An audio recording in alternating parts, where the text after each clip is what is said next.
So, good evening, everyone.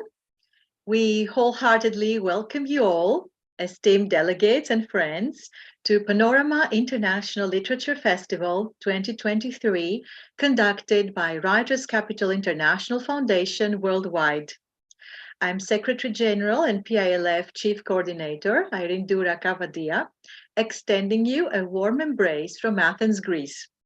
Welcome to yet another live session, which is actually a celebration of literature and of life. Because we in Writers' Capital bridge cultures and unite nations. Therefore, we have joined all together in the realm where life meets literature in today's special session, namely a panel discussion with renowned intellectuals. Panorama International Literature Festival is one of the two signature programs of Writers' Capital Foundation, along with Panorama Arts Festival, in which hundreds of writers from across the world get together, marking the beginning of yet another season of celebration of literature. Panorama Literature Festival is also a world record-winning program as the lengthiest multilingual literature festival where renowned literateurs participate from more than 78 countries. We are immensely happy and proud to welcome renowned poets and writers from across the world who this year meditated upon the theme Prana, the breath, composing a work for eternity. At this point, I have the pleasure to deliver to you all the best wishes and the warm welcome of Mr. Preet Nambiar, our Honorable President of Writers' Capital Foundation and Panorama Chairman, poet, author, educationist, and ardent humanitarian. The mastermind behind the Panorama Festival, in fact, the brain behind the highly inspirational theme of it too, which hundreds of writers across the world have been able to delve into. He also inspired humanity to turn words into actions by planting a fruit tree as part of the Foundation's environmental mission with the title Giving Back to Nature. Another wonderful act of activism that has ignited the spark of environmental awareness and respect towards nature across 78 countries that will be there forever, inspiring contemporaries, but most of all, the youth. And today we also have this special surprise. Each one of us is wearing something green to enforce this activity. And without further ado, let us now indulge in your inspiring verses, thoughts and mottos on the theme Prana, breath, the element of air, into which since antiquity our forefathers had delved. Therefore, I now pass on the task of conducting this so special program to renowned poet and honorable member of the organizing committee of Panorama, Mr. Arindam Roy, who will curate the panel discussion. The dais to you, Dr. Arindam. Thank you very much. Rituparna, you may please read the small bio and then I'll start.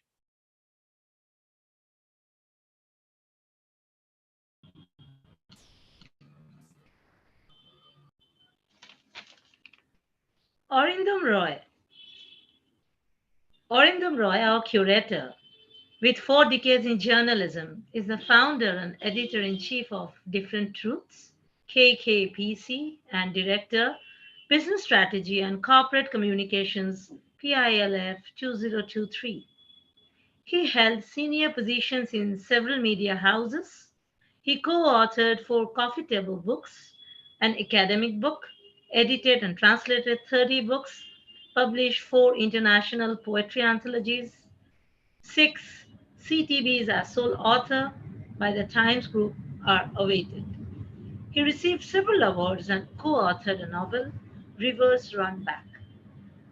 So the session is over to you now. Thank you, Ritu. Good evening, everyone. I welcome you all to this mega confluence of voices and views at the Panorama International Literary Festival, PILF 2023. Today, January 30, is a solemn occasion for all of us in India and all over the world. In 1948, Mahatma Gandhi, our father of the nation, was assassinated. We commemorate it as the Shaheed Divas, or Martyrs' Day, and pay homage to all those who sacrificed their lives for our freedom in India. Today is the 75th Punya Tithi, death anniversary of the Mahatma. May I request all participants and viewers to stand and observe 1 minute silence and pray for Gandhiji and all the martyrs. Let us all stand, friends.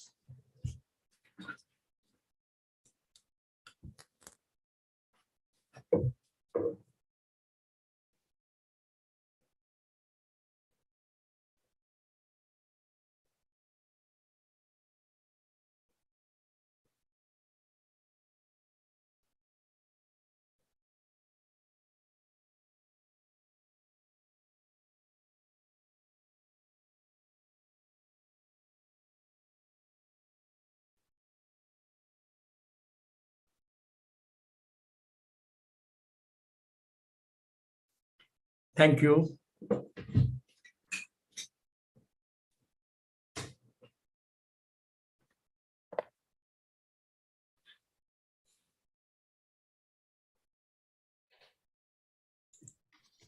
We are indeed lucky to be. Okay, today we are here to deliberate on the session's topic, PILF 2023 and green literature. At the outset, I congratulate Preet Padmanabhan Nambiar, the chairperson, and Irene Durakabadia, the Secretary General of the Writers Capital International Foundation, WCIF, and PILF 2023. I extend my gratitude to Johanna Devadayavu and the organizing committee members of the twin bodies WCIF and PILF. In its fourth year, this award-winning event has emerged as the largest month-long virtual meet in the world. This year's host is Spain. It features over 78 nations, 128 speakers, 86 sessions, and 112 books. This event's sweep, reach, penetration, to borrow the marketing teams that catch eyeballs, that is viewership and readership from the media houses, is humongous. Right now, millions of viewers and participants from around the world are witnessing the session like others before it. Friends, our responsibilities and duties are therefore immense. Now, this brings me to the second part of my talk, why we are discussing green literature this evening. The topic emerged from PILF 2023 theme, Prana or Air. Let me recall the famous rule of three: air, water, and food. A human being cannot survive without air or oxygen for 3 minutes, without water for 3 days, and without food for 3 weeks. We realize how important air is to our survival on this blue-green planet, our beloved Earth. PILF 2023 deserves accolades for the month-long tree plantation drive in the 78 plus nations. Several thousand saplings were planted. Its corporate social responsibility, the commitment to green earth, has been realized in thought, word, and deed. Let us examine how green has been dealt with in English literature. Green is the color of life, renewal, nature, and energy associated with meanings of growth, harmony, freshness, and environment. Green is also traditionally associated with money, finances, banking, ambition, greed, jealousy, and Wall Street. It also symbolizes fertility. Green has strong emotional correspondence with safety. Dark green is commonly associated with money. Also, the deepening of environmental concerns in various works of literatures across multiple languages. Green has great healing power. Writers and poets use colors to create concrete images of the characters, scenes, and events. Language itself uses a system of symbols, either verbal or written. Therefore, color symbolism in literature imparts a deeper meaning to the words, which in turn helps transform the written content into a more powerful instrument. Symbolism of green color in literature and poems, as per the 2004 study, green in literature and poems is used for symbolizing both a riveting and relaxing effect. Green represents feeling of refreshment, but is also associated with tiredness and green. Gilt in poetry represents nature, harmony, freshness, fertility, and ambition, greed, and jealousy. We are all aware of the phrase green with envy, but green is also the color of calmness and a placid approach to life. An example of this is the replacement of blackboards with green boards in many schools before the advent of whiteboards, as these were deemed more relaxing. Green literature is rooted in eco-criticism. Now I'll explain eco-criticism and green literature. Eco-criticism examines the interaction between humans and the natural environment in literature. In 1978, William Ruckert is credited with coining the term eco-criticism. Eco-criticism is an extended approach that is also green or cultural studies, eco-poetic, and environmental literary criticism. Eco-criticism is the study of literature through the lens of ecology and ecological issues. Eco-criticism is the interdisciplinary study of literature and the environment in which all disciplines unite to evaluate the environment and provide alternative solutions to the present environmental catastrophe. It explores the presentation and study of environmental problems, environmental related central issues, and attitudes toward nature. This kind of criticism has garnered significant attention in recent years due to a larger public emphasis on environmental deterioration and proliferation of technology.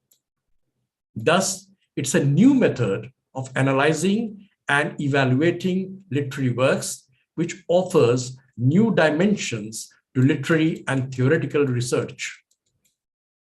After the 17th century, however, various voices called for a reevaluation of the relationship between man and environment and man's viewpoint on nature. Earlier, literary and cultural study concepts centered on class, race, gender, and location as criteria and subjects of investigation. In the late 20th century, a new danger has become apparent: an ecological disaster. Pandemic is an outcome of that. Nuclear war, depletion of valuable natural resources, population explosion, the proliferation of exploitative technologies, the conquest of space prior to using it as a garbage dump, pollution and extinction of species, though not a human problem, are among the most significant environmental issues that humanity faces. In this context, literary and cultural theory have begun to investigate the subject within the parameters of academic discourse. Nature's Economy, 1977, by Donald Wooster, has become an essential reference for the historical study of ecological concepts. environmental historians have also produced revolutionary work. Nature and the Orient, 1998, and Nature, Culture, Imperialism, 1995, are enormous environmental histories of India and Southeast Asia. Ramachandra Guha is the most prominent Indian environmental historian who is currently writing. Ecofeminism and deep ecology are two noteworthy developments. Now, I will focus on the curtain raiser of this evening's session, which is, I'll just briefly tell you what other poets and scholars would be talking about this evening. Professor Atray Adya Chatterjee focuses on how the exploitation of nature and women are interlinked. Vandana Shiva, Mahashweta Devi, and Alice Worker, through their works and writings, green literature, have helped women find dignity and purpose in life. Harinder Chima, a member of the organizing committee, deals with environmental degradation, pandemic, role of modern-day literatures, and significance of PILF 2023. Kallal Chakrabarti talks about Asia's second largest natural lake, Sonbil, ecotourism, and green literature. Mahua Sen focuses on why we need green literature. She quotes William Wordsworth to find the rationale. Rituparna Khan, a geographer, draws the attention to the study of literature in relation to environment and ecology. A blue-green planet with gray patches, ecocentric movement, green activism, green peace, and the poise of Mother Earth. Shalini Nandakeolier focuses on color therapy, heart chakra, and Reiki, herself a Reiki master, discussing about green literature. Sudipta Mishra's deliberations are on ecofeminism and green literature. The film, How Green Was My Valley, 1941, about coal mines, had won 5 Academy Awards. The degradation of the valley and displacement still haunts people. It's a question that each of us need to ask ourselves always. Thank you, friends. Thank you very much, Arindam sir. Now I'll take the privilege to introduce Professor Atray. Professor Atray Adya Chatterjee teaches English in a college in Uttar Pradesh. She has worked as sub-editor at Allahabad Potrika Private Limited and was awarded associateship of UGC's Inter-University Center for Humanities and Social Sciences at Indian Institute of Advanced Studies, Shimla. Her poems have been published in several journals and anthologies, including Langlet. She was awarded by the government of UP for her remarkable contribution in the field of higher education in the year 2021. Over to you, Professor Atray.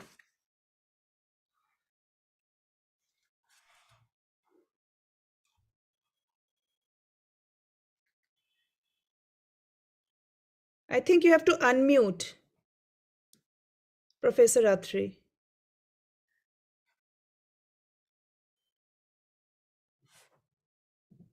We can't hear you.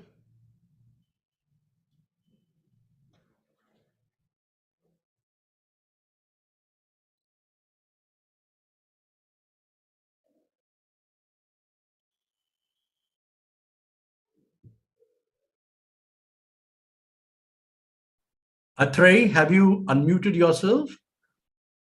We can't hear you, I suppose.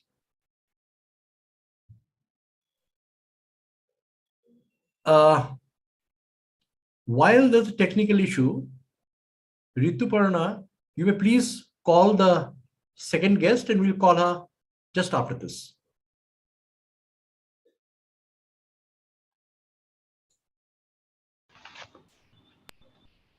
Our second guest is Harinder Chima, the member of the organizing committee PILF 2023. Harinda Chima is an internationally celebrated, versatile poet and author. She is the only Indian to receive the Naji Naman International Literary Honor Prize for complete work in 2022. She has also been honored with the title and award Star Ambassador of World Poetry by Azad Foundation, India, in the 4th International Literature Summit and World Poetry Conference 2022. She is the author of 2 books and co-author of 35 poetry anthologies. Harinda Chima ma'am, it's over to you now.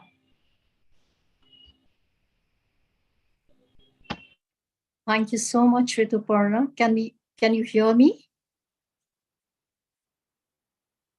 Thank you so much. A very good evening and hello to the distinguished gathering here. We are discussing PILF 2023 and the green literature. Arindam Royji, a very eminent speaker, has shed ample light on the green literature, and I would just see it as a pen march, a movement to create and spread awareness through art and literature to heal our planet. Do not forget that we are born from the womb of this Mother Earth that we have used, misused, and abused, and no doubt fallen upon a curse. For what else do I call a pandemic in such a modern age of scientific advancement? I see this as a rage of the nature who's disowning her own children.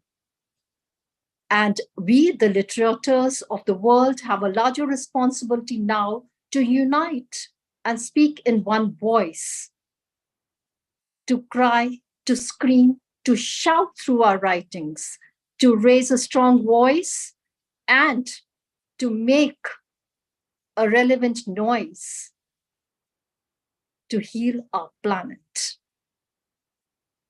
So, not taking much of the time, I would in fact read one of my poems which emphasizes my point. The title of my poem is Our Planet, Our Earth, Our Health. The rivers, the lakes, the ponds are drying. The animals and the birds are dying. The marine life will soon perish with no food and water to nourish. The parched lands wait for the monsoon. No wonder we are contemplating life on the moon. The industrial waste makes things worse. The scarcity of water is the biggest curse. Drinking water is sold in bottles now. I shiver to think about the future generations, oh holy cow.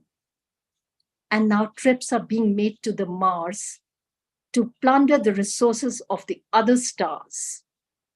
Thank you so much for hearing me and giving me this opportunity. Thank you. Wonderful, Harinder. Atray, are you ready? Are you okay? Thank you so much. Thank you so much, Arindam sir. Welcome, welcome, welcome. Yes, I am. Can you hear me, sir? Yeah. Let's hear Atray and then we'll move on. Yeah, thank you. Thank you so much, Ms. Mahua, and thank you so much, Arindam, sir. Now, since our theme is green literature, I would like to briefly talk about Alice Walker and Mahashivta Devi Vandana Shiva. Alice Walker, as we know, is a Black American writer from the United States. And one of her prose books is a collection of essays called In Search of Our Mother's Gardens, where she discusses about the past which was unbroken before the white man came to Africa to loot and plunder. And there she explores about creativity, how the creativity was kept alive, especially her own creativity when she thinks of generations and generations of exploitation where Black people were not allowed to study at all, read or write. And then she realizes that her mother used to plant beautiful gardens. So that gardens becomes a metaphor for her development and a metaphor for how creativity could be kept alive.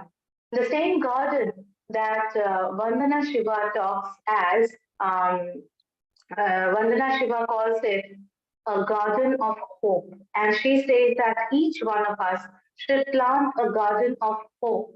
Towards this end, she has established a university called Navadanya or New Gift, in which indigenous seed varieties are saved and preserved for later generations. And she is completely against the genetically modified crops, which she says we do not have any proper data about what harm it might do to our bodies and to our brains.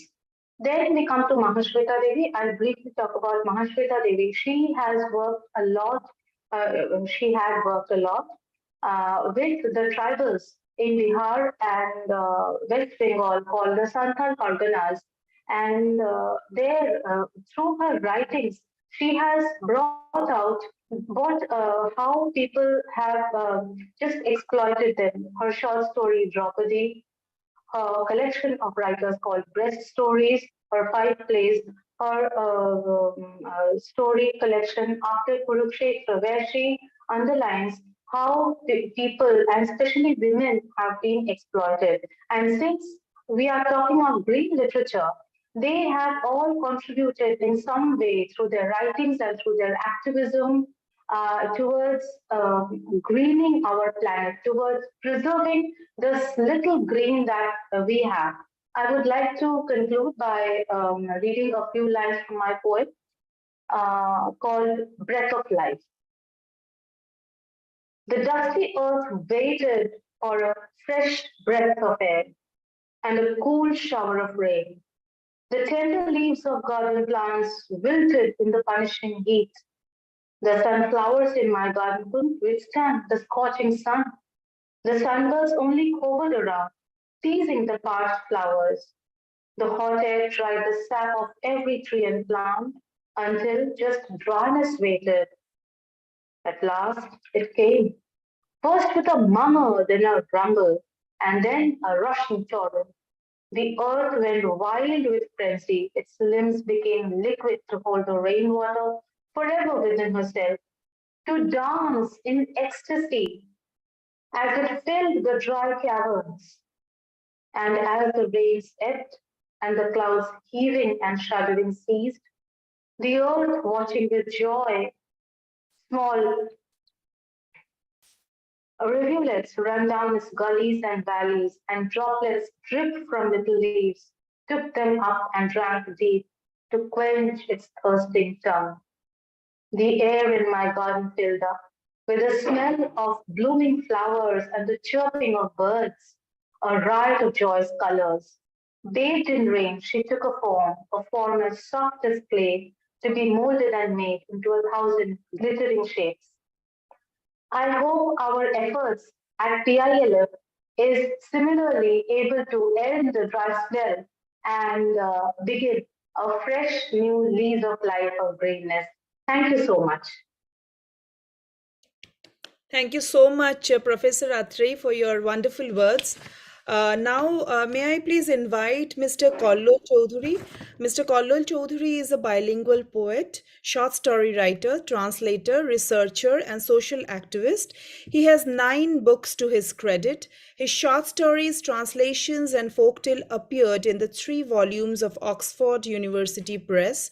His poems appeared in national, international journals and anthologies and also translated into foreign languages. He was honored with Star Ambassador of World Literature Award by Philosophic Poetica in World Poetry Conference in the year 2019. Over to you, Mr. Kollol Choudhury.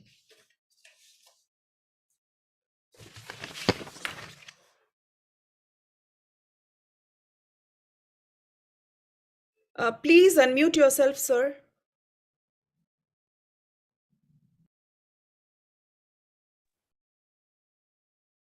Kollol, please unmute yourself.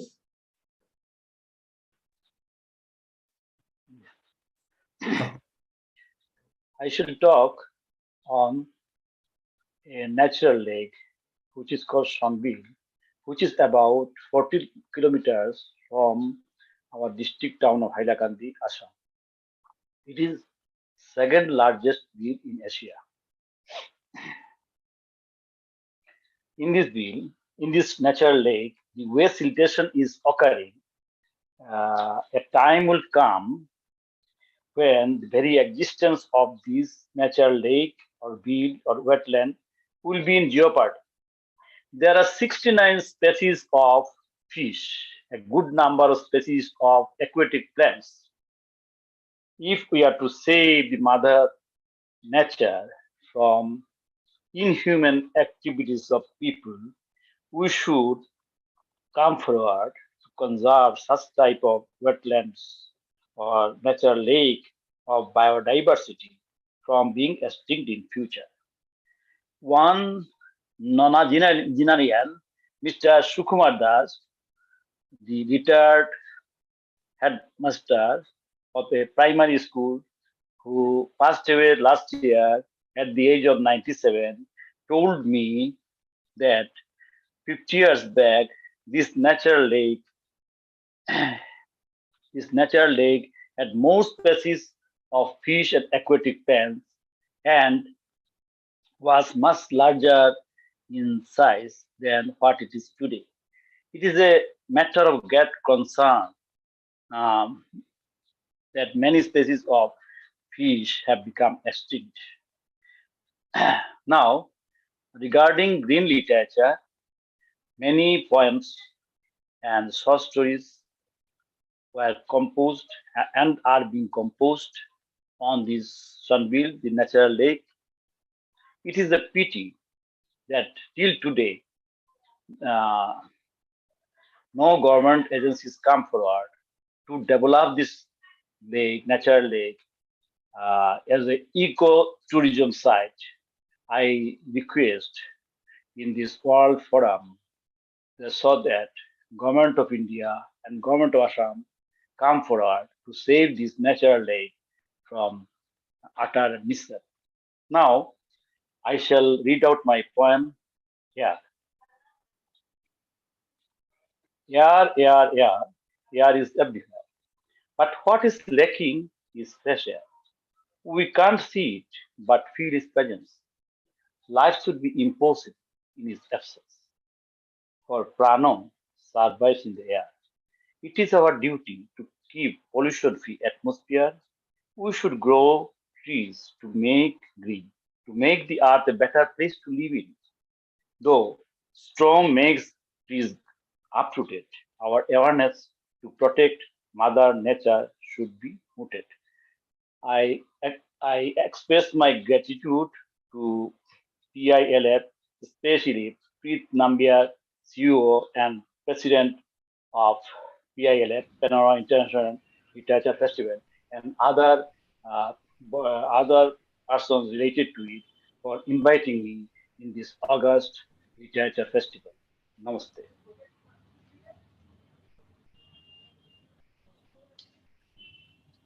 May I Thank you. now carry it forward? Yeah, Mahua, please. I was just thanking him. You can go ahead. Thank you so much. Thanks to Mr. Chaudhary and thanks to Mahua. Mahua Shein is a multiple award winning poet, editor, author based out of Hyderabad. She is widely published both nationally and internationally. She has co authored more than 70 anthologies, authored a solo anthology, and has edited and compiled four anthologies. She is presently working with BEO Bullseye Outstanding as the director, South. Over to you, Moa. Thank you very much, Rituparna. Thanks to Arindam sir. Thanks to Writers Capital. Well, William Wordsworth beautifully wrote in his poem, and I'll quote, nature has never betrayed the heart that loved her. And as Arindam sir said, that the green is not, not just a color, it is the idea of life. So yes, nature itself is not merely a passive, backdrop of human life. And therefore, in order to save humanity and to kind of preserve the green world, we must start reading and composing more of green literature.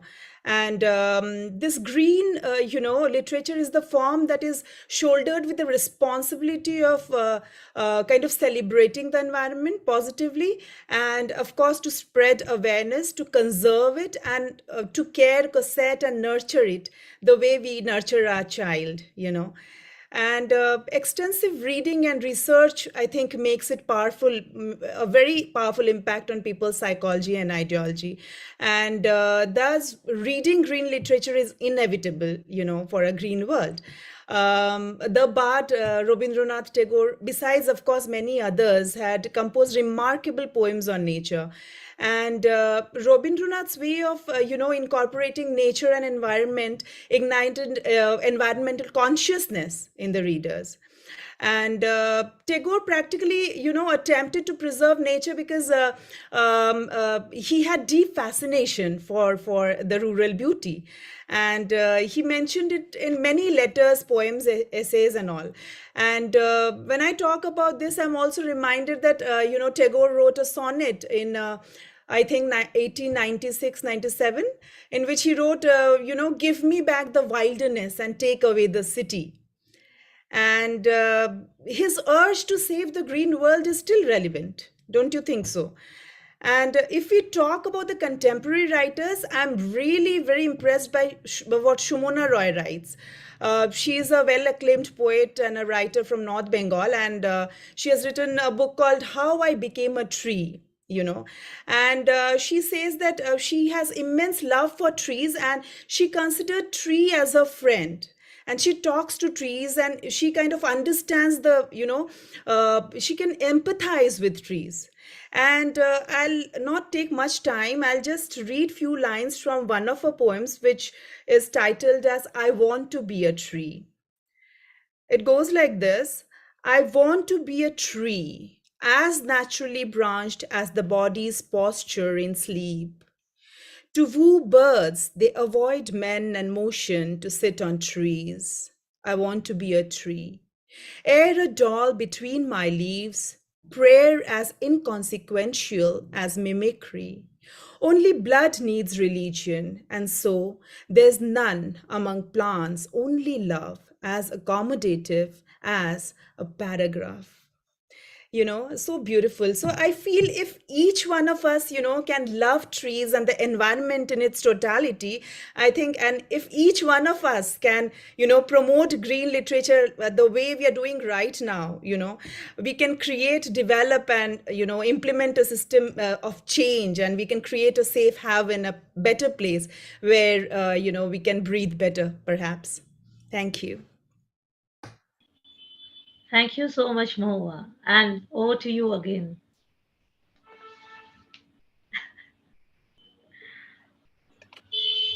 Well, I'll invite my friend Rituparna. She is a multiple award.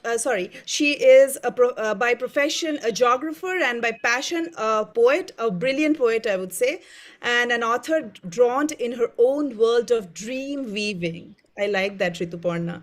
She believes in depth of quality rather than extravaganza of quantity.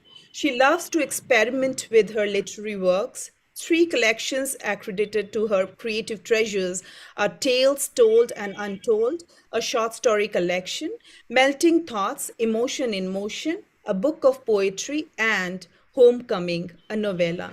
Over to you, Ritu. Thank you so much, Mohua. Thanks for the warm introduction. We are supposed to discuss about green literature today.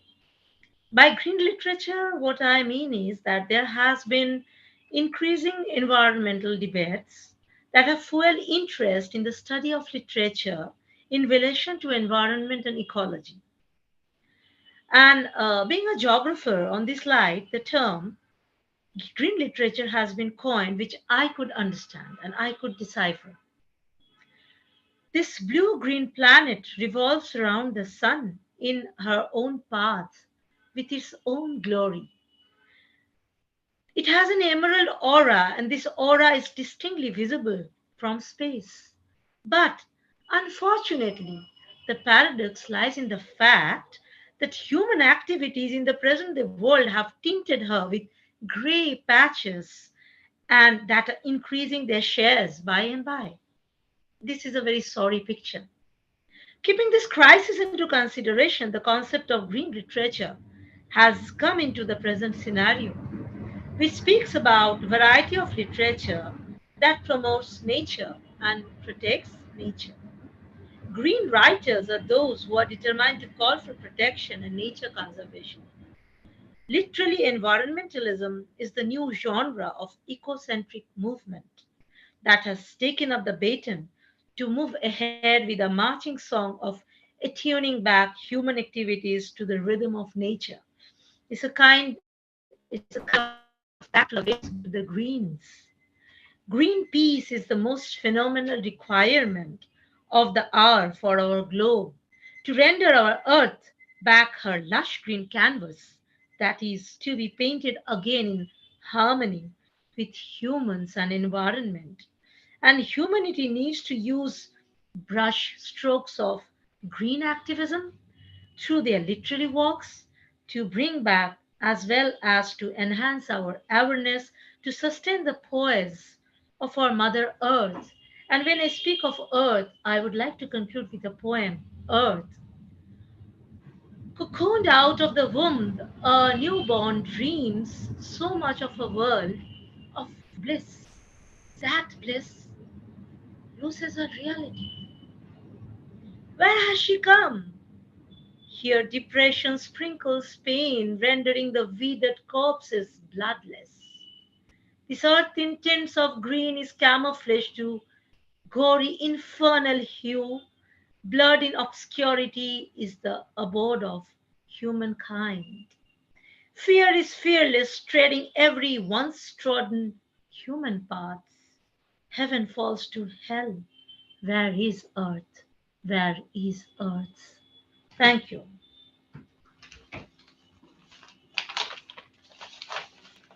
Thanks a lot, Ritu. And may I carry it further, introducing Shalini here. Shalini Nandkyoler is multi-talented.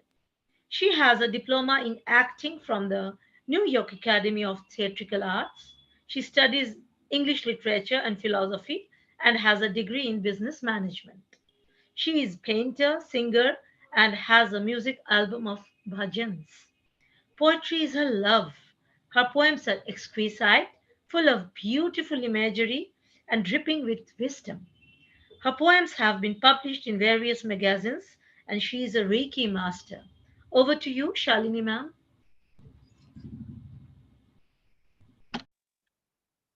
Thank you so much, Rituparna, for the wonderful introduction and a very warm greeting to everyone. Well, there's so much has already been said about the green literature and the environment. So there is not much to add, but the concept of this green literature is not new, because nature has always been a part of poets, writers, eulogized by them. I mean, to go back to even Kalidasa's Meghadutam, which speaks about the clouds which carry his messenger, be a messenger to his wife. So it goes right back there. So poets and writers from time immemorial have ever been enchanted and influenced by the fascinating world of nature and its breathtaking beauty. There are references in the Ramayana about the purity of the environment. And they had a deep sense of reverence for all sentient beings, a universal oneness. In the Satyuga, in the Krita Yuga, they lived on a path of consciousness, truth, and righteousness. And this consciousness was attuned to a deep sense of reverence. And their simple living, value, and virtue-based ideology greatly influenced their socio-economic and ecological system.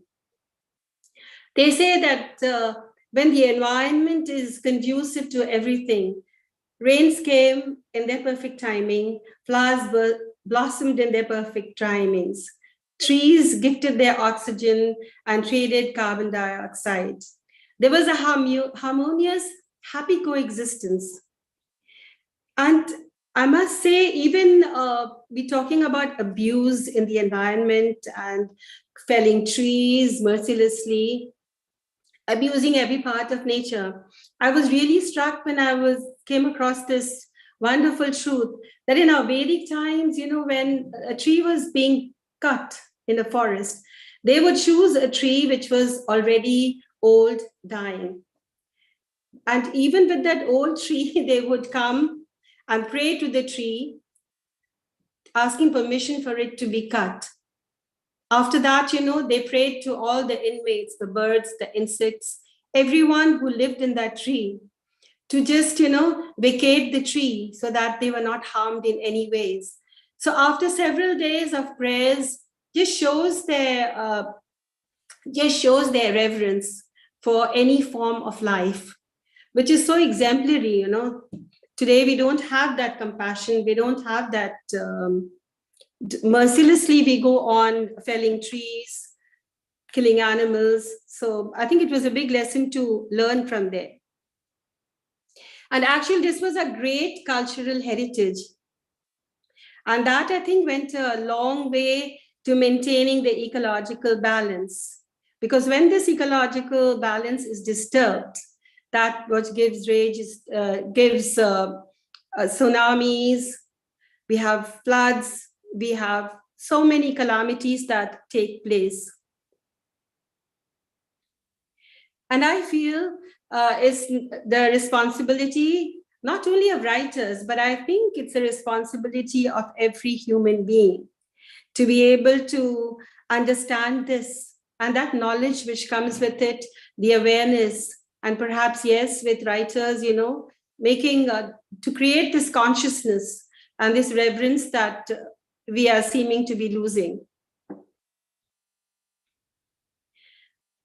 And I'm really very, very happy and heartened to see that contemporary writers' works express and address these serious growing concerns of global warming and many other serious concerns and worries.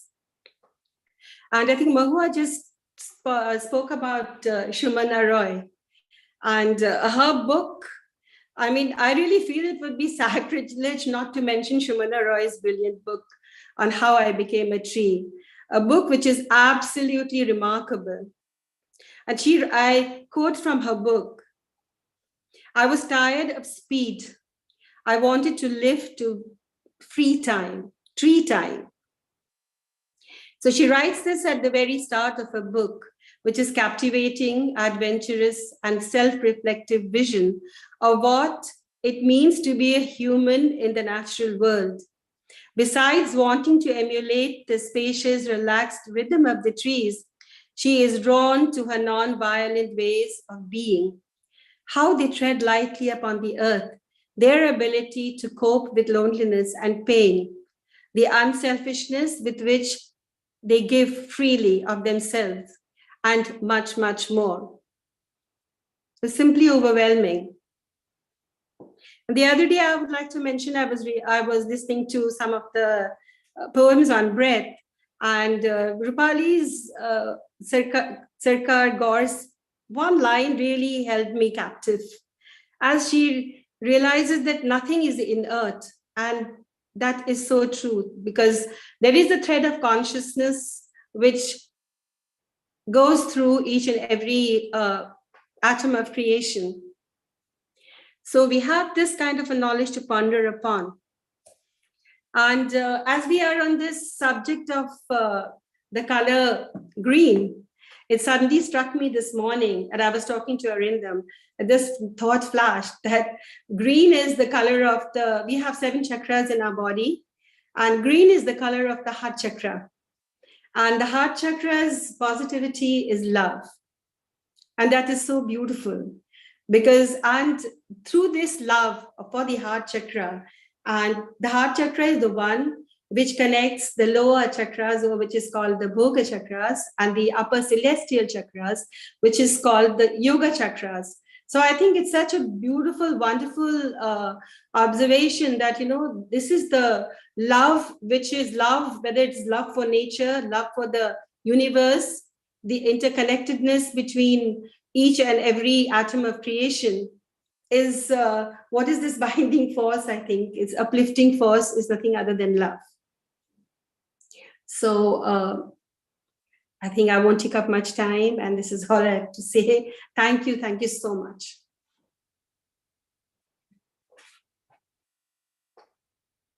Thank you so much, ma'am. Now, may I invite Mrs. Sudipta? Sudipta Mishra is a multifaceted. Is she there now? Yes, I can see her. Sudipta Mishra is a multifaceted artist and a dancer.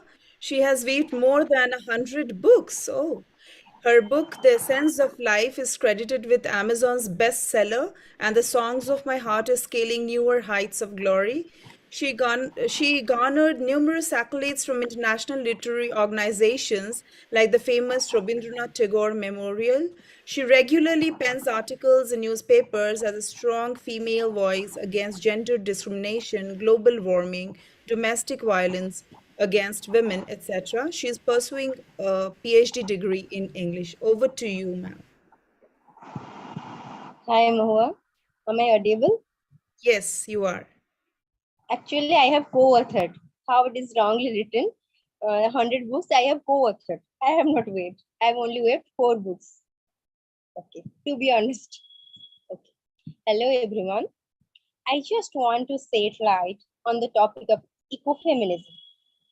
Going back to 1970s, we can trace the Chipko movement led by rural women who not only embraced nature but voiced against the patriarchy.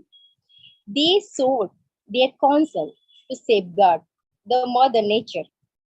Actually, they embraced the entire humanity from the bourgeois. There is a constant struggle between the subalterns and bourgeois. Still now that is continuing. Basically, ecofeminism refers to the operation and mutilation of nature. Women, nature through masculine powers. Maheshwata Devi, Arundhati Roy, Medha Patkar, Vandana Shiva. Like writers, they have written many topics. They have focused on environment through their keen awareness. I have read Anita Desai's Fire on the Mountain, Vandana Shiva, Ecofeminism, Arundhati Roy, God of Small Things, Karmala Markande, Nectarine. They have expressed their anger because of the violence against women and nature. They all wanted to protect the biodiversity. In the post-independent era, the ecofeminists are writing, these writings echo the voices of the oppressed, marginalized, feminine forces. Green literature is a variety of literature that promotes nature and protects nature. In Indonesia, first I have researched, the revolution started. Then it spread across all the world. So preserving nature is the key to relax and reflect on an oasis to rediscover the lost connection that we have forgotten. Hence, green literature is a revolt against the exploitation of environment. Basically, all my poems are based on nature. When I see moon, when I see the dawn, dusk, every time, whatever comes to my mind, I just scribble. So I think it will be wrong if I will not recite my poem, which is dedicated to the celebration of nature. With the rising sun, I hold my faith firmly on divine creation. That greater the nights would pervade, the brighter the rays of the sun will transcend. with the blooming flowers. The entire planet will celebrate the treasure. Echoes of twittering birds signal us to arise, and we replicate the busy bees.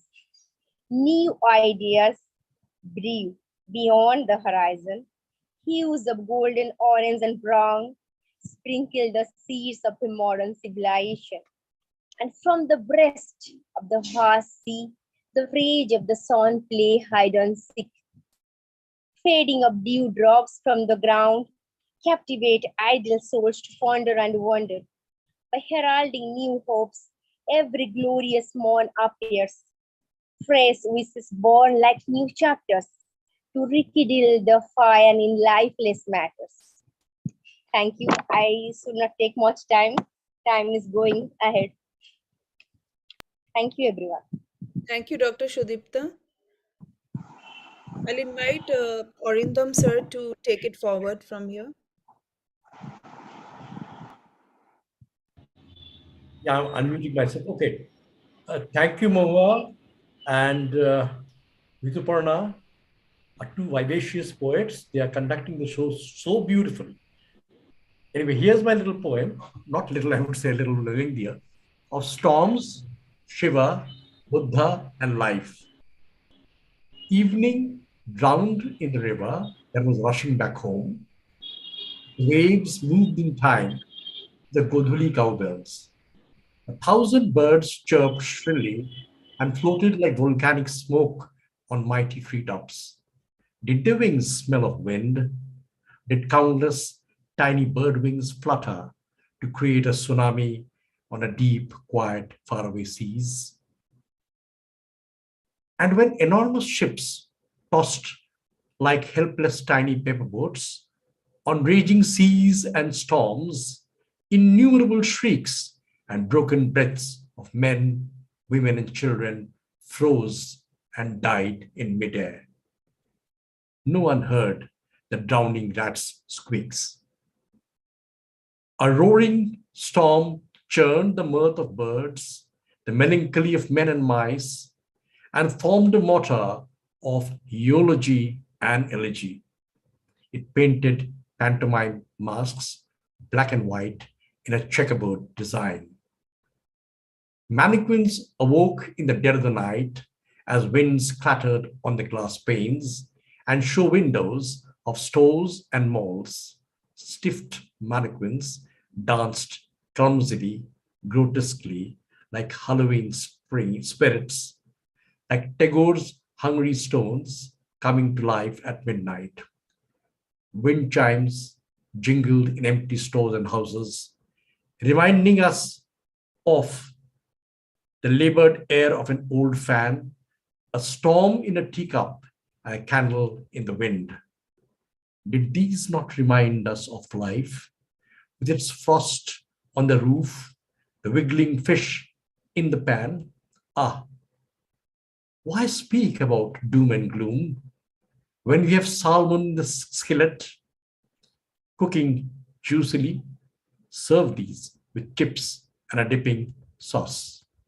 Come, let's play a game among the clinking of glasses and clattering high heels. Do you remember a riddle saying, more of a saying and riddle rather? What is lighter than a feather? The wind. Lighter than the wind, the spirit. Lighter than the spirit, the woman. Lighter than the woman, nothing at all. Nothing is air. The unseen mass that envelops the universe, it connects us. Darkness to light, despair to hope, death to life. It's shunya, zero. The nothing, that's Buddha's nirvana. Buddha's enlightenment. The Buddha had left a sleeping young wife with a newborn in the middle of the night to seek truth. To salvage the world following his enlightenment, he sought alms as a monk. He arrived at his royal gates, unmindful that this was once his home. When Buddha's young wife stepped out and gave the baby boy as bhiksha alms, he realized his folly and sought forgiveness from his wronged wife. The prana inside her created a quiet storm, and the Buddha was caught in it like a helpless tiny paper boat. Is it possible to define ecstasy or agony? A woman is a sensation, an experience like a breeze. She might be love, inspiration, remembrance, or something else. She's Shakti, energy, strength, power, bravery. Purush is incomplete without her. Shiv is Shav. He obtains the Ikar from Shakti to become Shiv. Prana, the life force, is infused with Shakti. We know that rivers, cows, and birds return home at dusk. We also know of the wind on the wings of birds, the quiet storm inside Buddha's wife, of karmic ghosts sailing through space and time, of bravery, terror, and much more. It's prana, pranayama, life force. Thank you. What a poem. Thank you Thank so you. much, sir. May I please request Professor Rathre now to render her poem, please?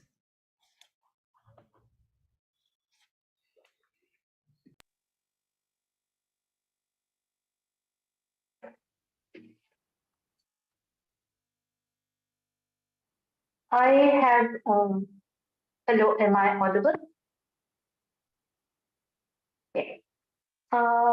Since I've already read part of my poem, the rest of the poem I'll recite. Breath of life.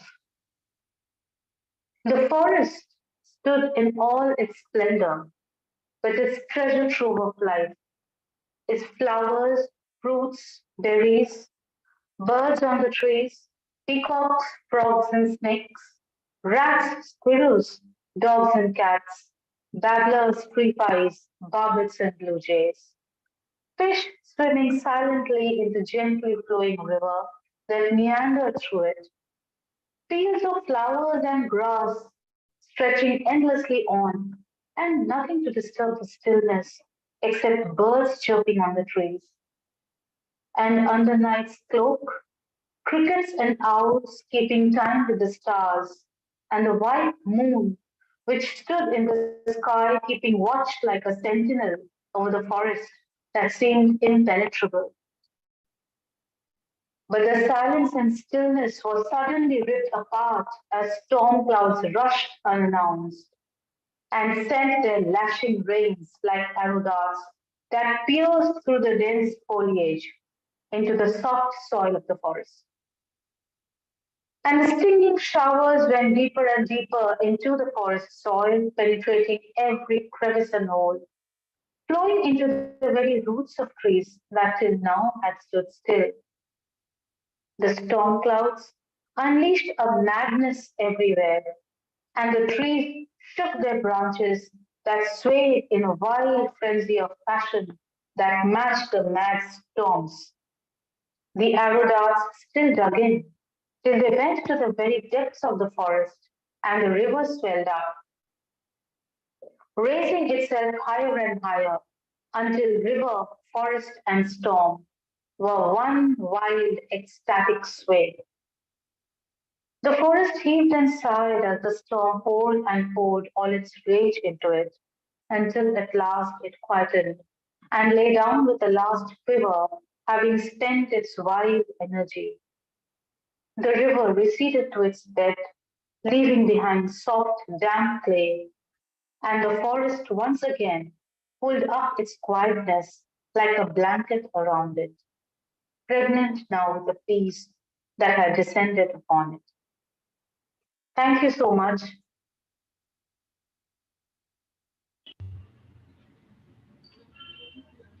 That was really wonderful, isn't it, Moa? And may I now request Harinda Chima ma'am to read her poem on the theme prana. So good evening once again. presenting my poem on the theme prana or the breath. I search you, O God, in the inner recesses of my mind. But a clutter of ideas is all that I find. I travel through the nervous system. The brain is called the seat of wisdom, but I find a traffic of thoughts running at a fast rate. I get lost in a system complex and intricate. But with a little practice more, I find you sitting in the inner core, giving vital energy in the directions for prana, the milk of the mortal life, is the basic need of the mortal body to survive. Until I retire for the final rest, my body suckles the prana from the Creator's breast. Thank you so much. Thank you. That was a wonderful poem, ma'am. Now, Thank may I you. please call upon Kollul Chaudhary, sir? Is he here? I can't see him. Mr. Kollul Chaudhary? I think he had read his poem in the first session itself, so we can move on to the second other person. And the other person is no one else but Moa, my co-MC. So Moa, would you carry forward, please? Thank you so much, Ritu. So it's called My Breath. My breath falls away, one by one, like wilted rose petals. Puffs of smoke shrouds my mind's eve, abrading my aphotic spots, making my cicatrix more pronounced. My warbling breath craves for a vanilla sky, infutile. I climb into the day's cockpit, an arduous climb, for morning arrives again, dressed in a funeral attire. I inhale air from the fabric cannikin. It feels claustrophobic. The breeze that brought me smile once bangs on my ribcage mercilessly. I bathe in melancholy dew and stretch my arms to embrace the intangible air like a forlorn lover of an unknown eon, as if to hold it in the palm of my hands and complain like a besotted lover with a tint of Abhiman. Can the air decipher my ache? An asterisk to annotate the calibrated distress of millions out there who are succumbing, rasping, wheezing hopelessness each day. Adulterated air has suckled on the airy lungs of my soul, for I long to go out into the arms of the nature unmasked and breathe deep, sans fear. I long to get marooned into the dulcet tune of the wind, indulging in the setting of the sun when it mates with the beloved horizon, between the edifice of happiness and despair. And I would anoint nature's feet, asking for an apology for the wrongs that we have done to her. My dream has lots its lyrics. My dream has lots its lyrics, but it croons nonetheless. An incoherent hope gyrates on me in the dichotomy of moments, for life is the semicolon. Life is the semicolon between our breaths. Overcoming the Braxton Hicks of pain, a new dawn will birth soon. Will bask on the shoulders of life, breathing, respiring, inhaling unadulterated air. Thank you.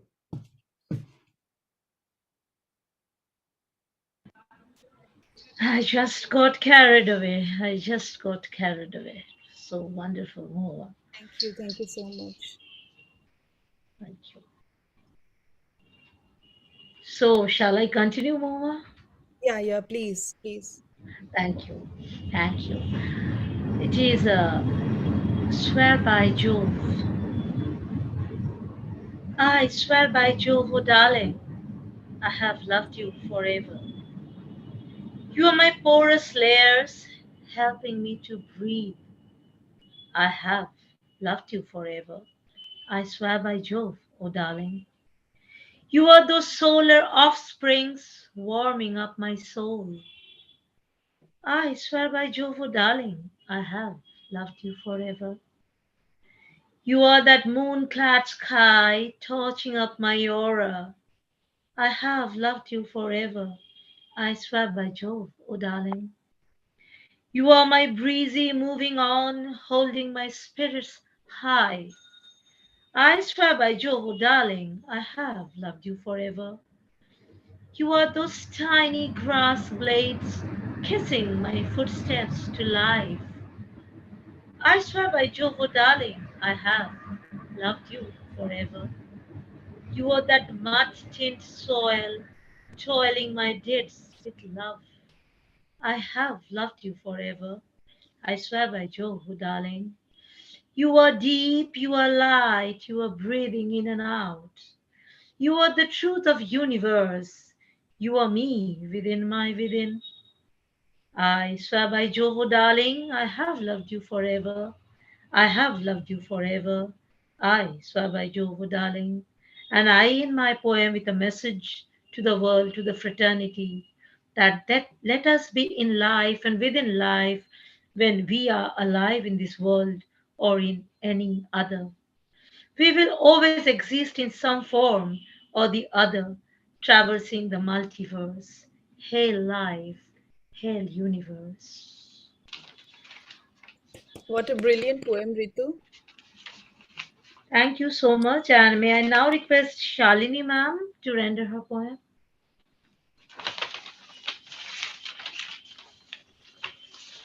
Thank you so much, Rituparna. So my poem is entitled, Come, Let Me Take You Home. Come, let me take you home to the sea of tranquility, where peace reigns supreme, where there is no coming or going, just being. The wind carries my tales in far-off lands, quietly, silently. Hush, just listen with ears deep in the center of your heart. The tiny seed was I, carrying the entire expanse of infinite possibilities, born and unborn, manifest and unmanifest. There was an invisible knowing. In the womb of boundless love, time unfolded. I grew secure in mother's tender nurturing, blessed with love immeasurable, for in her bosom I breathed. The sun kissed my leaves, I shone radiant, warm, content. The rains bathed me, dewdrops quenched my thirst. The breeze played sweet melodies, I danced. The years went by, seasons changed, spring came, new leaves were born, flowers blossomed. Mother Nature revealed her indescribable beauty, and I bowed in humble reverence. Summer's sweltering heat would bring weary travelers under my green canopy. My heart would become an ocean of compassion. Let me soothe away your sorrows, your aching limbs. Let my leaves fan your burning faces. Partake of my bountiful abundance. Some listened to my entreaties. I listened to their stories, their joys, their travails, their pain, their secrets locked within me, yet a silent witness. Autumn transformed me into gold, rust, and orange, colors of renunciation. Silence broken by the murmur of my aging leaves. preparing for the wind to carry them away in their unseen lap. I smiled quietly, for the heart echoed the timeless truth. That is how it is meant to be. Winters covered me yet again with her mantle of snow. I spread my arms to receive her gift in quiet surrender. Alone, for the birds bid adieu, but their joyful songs ever resonating within me. Storms raged, the wind whistled, rains lashed, but I rested fearless, for mother held me, clasped into her bosom tenderly, lovingly, eternally. Gently she whispered, "This too will pass, for these are transient fleeting images, prisms emanating from the light of existence. For beyond lies the truth." Thank you so much. And I take this opportunity to thank everyone, all the esteemed poets, all the wonderful organizers, everyone, Writers Capital. Thank you so It was much. wonderful. Thank you, It Arindam. was wonderful. It was wonderful. Thank you so very Thank you. much. Thank you so very much. Over to May I you, now Moha. call upon Dr. Shudipta to render her poem, please? Yes. May I audible? Yes, you are. Okay. The title of my poem is The Rhythm of the Wind. Oh, you hear the deep silence in the air. I can feel the harmony of nature. It is there in the water and fire. I feel the cool breeze by the seashore. Slowly the waft merges in blue. A symphony emanates from the water. By caressing the unseen hues, our earth swells in proud. Gorgeous sky beholds all. Crystal clear molecules smile in the cloud. O wine, thou art as the carrier of rain. Showers from heaven save the crowd. We breathe pure air again and again, from birth to death and joy to pain. Oh, I can sense the rustling of the wind, the fluttering birds dance with glee by creating ecstasy in my mind.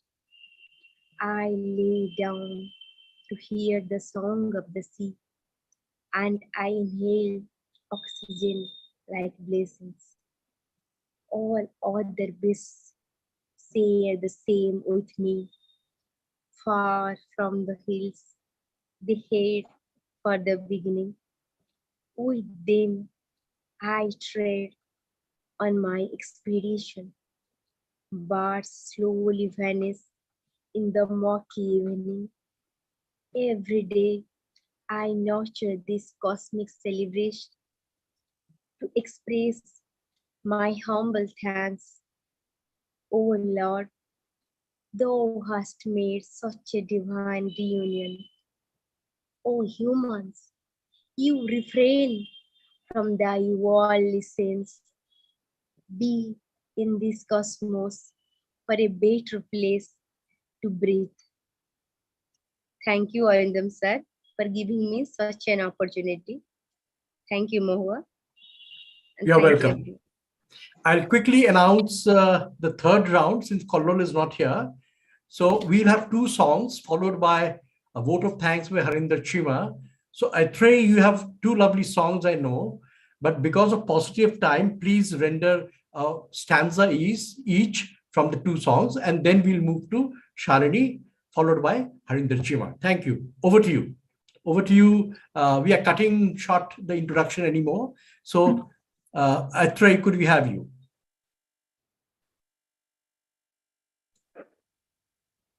Thank you, sir. This is two songs, one which was composed by Guru Nanak Dev Ji. And since we are talking of green literature, we are talking of one world.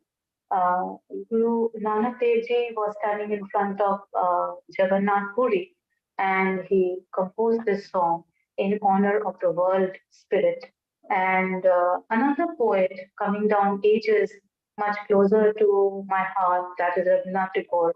He was inspired by this arti, this song of Guru Nanak Dev, and he also composed a song which has a similar meaning. It means, the song by Nanak means that if the sky were a plate, then the sun and the moon would be two lamps which I offer to you, O nature.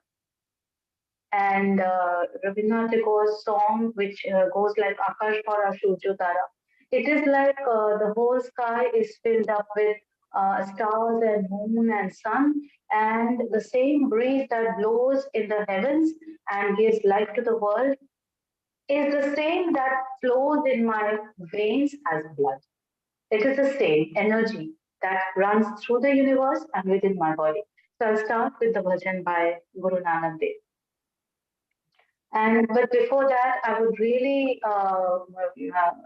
extend my humble thanks to Rindam Roy sir and Writers Capital Foundation for giving me this wonderful opportunity, this great opportunity to be part of your world family. It's a huge, big family, and I'm so privileged to be a part of it. Mm. गगन में थालो रवि चंद दीपक बने गगन में थालो रवि चंद दीपक बने तारिका मंडल जनक मोती गगन में थालु रवि चंद दीपक बने धूप माल आन लो पवन चवरो करे धूप माल आन लो पवन चवरो करे सगल मन राय फूलंत ज्योति गगन में थालु रवि चंदु दीपक बने कैसी आरती होवे कैसी आरती होवे भवखंडनाटी आरती अनहद सुवर्ण राजंत भेरी गगन में थालु रवि चंदु दीपक बने. When Rabindranath Tagore was a small boy, he went to Amritsar and sat in the precincts of the Golden Temple, hearing this song with his father. So just as Nanak Dev conversed with his father, the Almighty, similarly, Rabindranath Tagore heard this song, went back, and much later he wrote this song, which is again a conversation with the Almighty God. Akash bhara surjo tara disho bhara pran tahari majkhane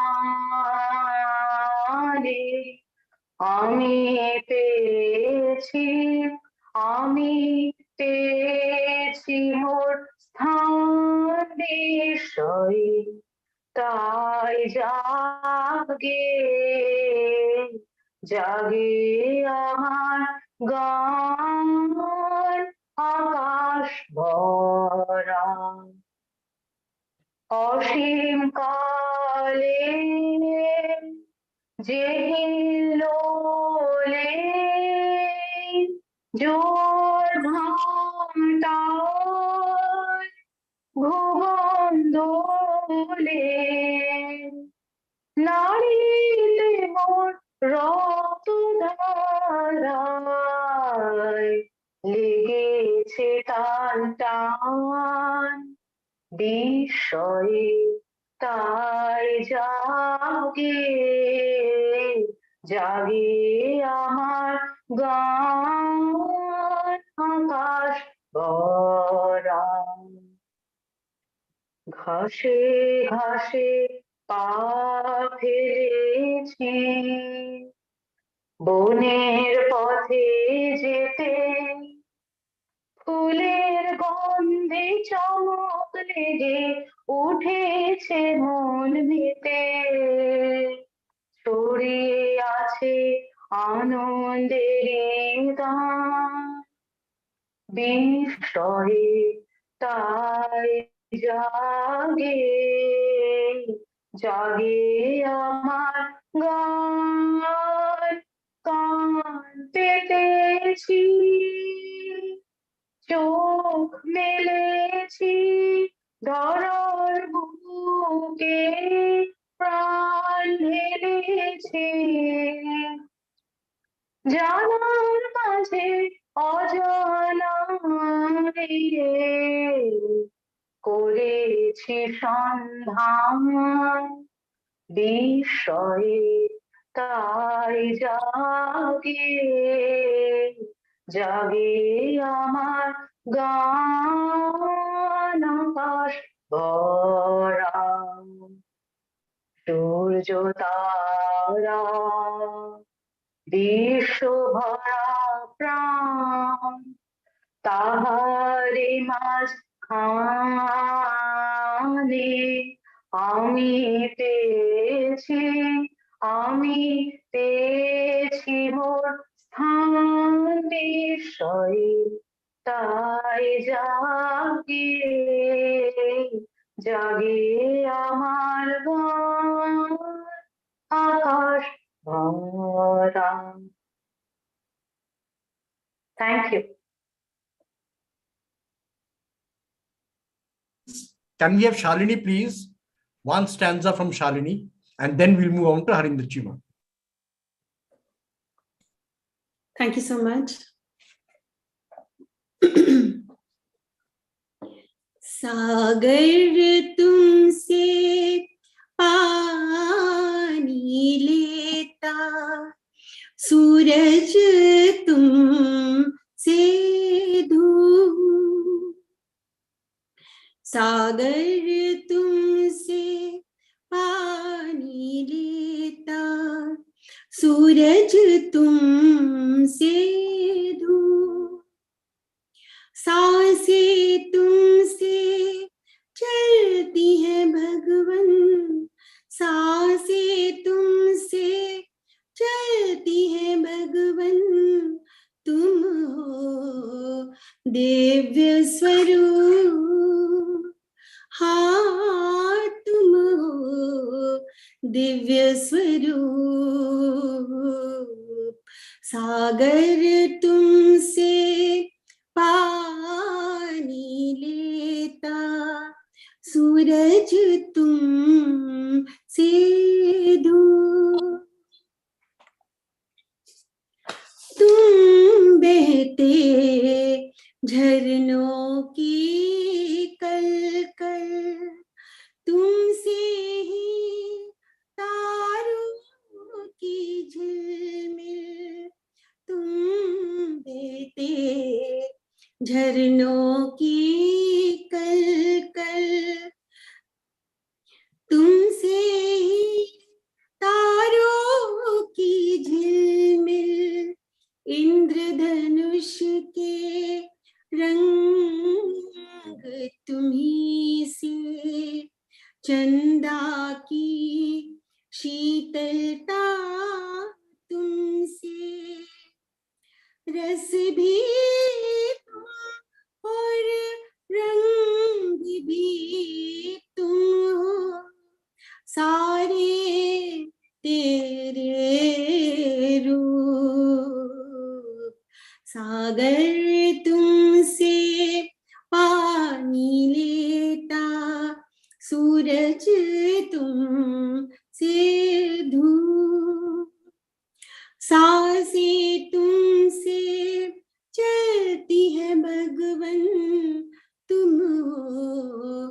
Divya स्वरूप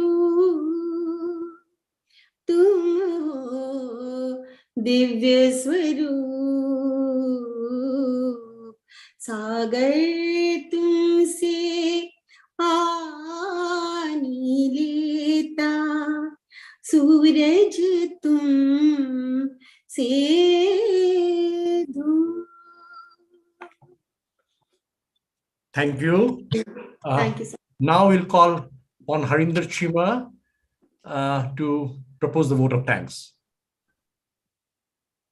Thank you so much, Arendra Roy, sir, for this opportunity. On behalf of everyone present here, I, Harinder Chima, Member Organizing Committee, PILF 2023, take this opportunity to express my deepest gratitude to the Chairman and CEO of Writers Capital Foundation and Panorama International Literature Festival 2023, Honorable Preet Nambiarji, a man who is steering the times in the right direction through literature, who has translated PILF into a movement to create and spread awareness to make this world a better place to live in, to celebrate life and literature. So thank you so much, Preet Nambiarji. In the same breath, I would like to thank my dearest friend, Irene Dora Quadia, the Secretary General of the Writers Capital Foundation, who is making valuable contributions worldwide in making the PILF a mega success year after year. I would also like to thank Sister Johanna Devadio, my dearest esteemed sister, who has been working tirelessly 24/7 and is a source of great inspiration and light for all of us. I'd also like to take this opportunity to thank Arindamji for being, who's of course an integral part of the core team of PILF 2023. And now he's adding value and strength to the movement called PILF 2023. I also thank him for moderating this discussion so beautifully, so meticulously. And I'm going to mention here his care for the smallest of the details and also for bringing great minds and personalities under the shade of one umbrella. Thank you so much, Arindamji.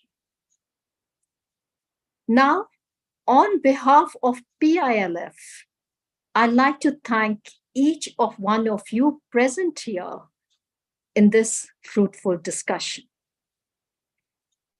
It's been such a pleasure having all of you here, Arindam Roy-ji, Atre Chatterjee, Kalol Chaudhary, Mahua Sen, Rituparna Khan, Shalini Nandkyola, Sudipta Mishra, all of you for your precious presence and your contribution. I would like to add here that if intentions are genuine, then efforts are always rewarding and results so beautiful. If you have the urge to make a difference, then PILF is a platform that will give wings to your ideas with the support of great personalities like Preetji, Arindamji, and my sisters Irene and Johanna. In the end, I'll just like to say that this may be an end of a discussion, but I see it as a beginning of a new dawn. So let's together restore the earth's sheen. Let's again make it clean and green. Thank you so much, everyone. It was a pleasure, honor, and a privilege to share space with all of you here. Thank you so much. Thank you, everyone. Thank you, Irene and others. And we come to the end of this session. It has been a Thanks, wonderful everyone. session. Thank you so much, Harinder Chima, member of the organizing committee. Really, what wonderful, crisp verses we all indulged in today. In fact, so melodious and profound. In a multilingual festival like Panorama, all languages seem like a bouquet of fresh flowers budding in the sunlight. Poetry unites us all, giving us wings to fly across all borders. And you are all this proof. Your inspiring prompts and suggestions through green literature towards environmental awareness with the aim to protect nature are unique and spark igniting. And yes, this is no end, this is the beginning. This is so much in alignment with the vision and mission of the Writers' Capital International Foundation. We are so happy and proud that your voice has been heard in 78 countries across the globe, along with the messages you wish to convey towards a better planet. Please continue conveying across the globe these mighty values of humanity. We thank each one of you, esteemed delegates, for being a major part of the event with your magnificent literary works. Special thanks to the curator, Dr. Arindam Roy, member of the organizing committee, Writers' Capital Foundation, for all his beautiful work before and during this session. We also thank our viewers from across the world for watching us live. Before parting with you, we call you all to join us in Writers' Capital Foundation, embracing this massive social change. We are here to join hands and forces for a better future for all of us. A warm hug from our esteemed president, Pris Nambiar, our sister Johanna Devadayavu. Goodbye, everyone. We promise to unite ourselves in the realm of literature again, real soon. Thank you all so much. Thank you. Thank you.